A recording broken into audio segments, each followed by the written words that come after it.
I know many people are curious as to whether or not caffeine can improve focus and concentration, and indeed it can. There is an immense amount of data supporting the idea that caffeine, provided it's consumed in the appropriate dosages, can improve mental performance and physical performance, and it largely does that through improvements in focus and concentration. The dosage of caffeine, of course, is going to depend on how caffeine adapted you are, how much caffeine tolerance you have, and that is going to vary tremendously depending on whether or not you ingest that caffeine with or without food, as I mentioned earlier. But there is a kind of general range in which we can talk about caffeine as being useful for focus and concentration. And the range is basically from 100 milligrams to 400 milligrams. I want to caution everybody out there, if you're somebody who suffers from anxiety or panic attacks and you're not used to ingesting caffeine and you run out and ingest 400 milligrams of caffeine in the form of espresso or yerba mate or an energy drink or in pill form, that is going to be very uncomfortable for you. You're going to be sweating profusely, your heart rate is going to increase, you're going to be quite panicked, in fact, or at least anxious. So be cautious with your use and adopting of caffeine if you're not already caffeine adapted. But most people do quite well to ingest 100 to 200 milligrams of caffeine prior to doing some focused work. And again, I recommend delaying your caffeine intake 90 to 120 minutes after waking, unless you are using that caffeine to really jolt your system before a workout. Caffeine can, of course, be ingested in various forms, even pill form, but most people ingest it in the form of coffee, or my particular favorite way to ingest caffeine is yerba mate.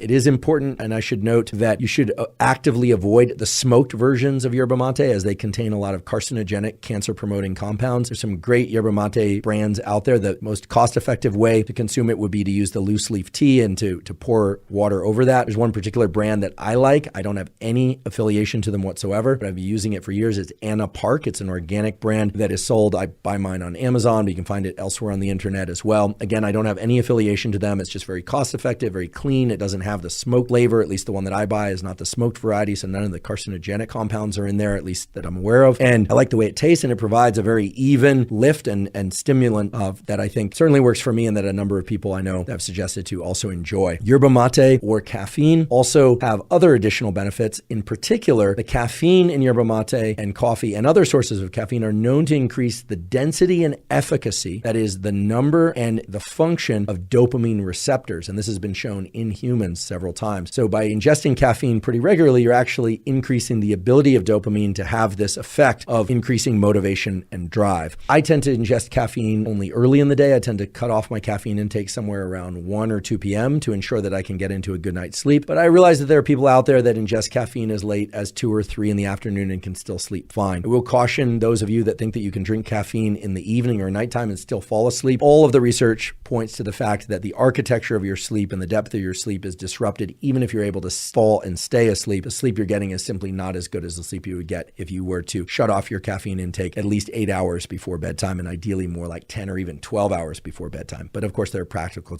constraints as well. Okay, so caffeine is increasing dopamine's function by changing the number and efficacy of dopamine receptors. But of course, it also increases our wakefulness, our alertness. And that is largely through the neurochemical systems related to adenosine, which is a molecule that builds up in our brain and body the longer we are awake. It's part of the sleepiness system, if you will, makes us feel fatigued or tired. And caffeine also operates on the epinephrine, the adrenaline system. In fact, if we ingest too much caffeine, we'll sometimes get the jitters. Those jitters are really the sympathetic, as it's called, nervous system's bias toward movement. And our pupils will dilate. They actually get broader. Now, somewhat paradoxically, when our pupils get bigger, the pupils of our eyes, that is, our visual world actually narrows. It becomes more tunnel-like. A lot of people don't realize this. When our pupils are really small, that means we are relaxed. So if you ever see someone with really tiny or pin-sized pupils, they're very relaxed. If their pupils are very big, they're very dilated, well then they are very amped up. They are very, very alert. Caffeine increases alertness by increasing epinephrine, adrenaline release, both in the brain and within the body. And so that's another way that it facilitates focus and concentration.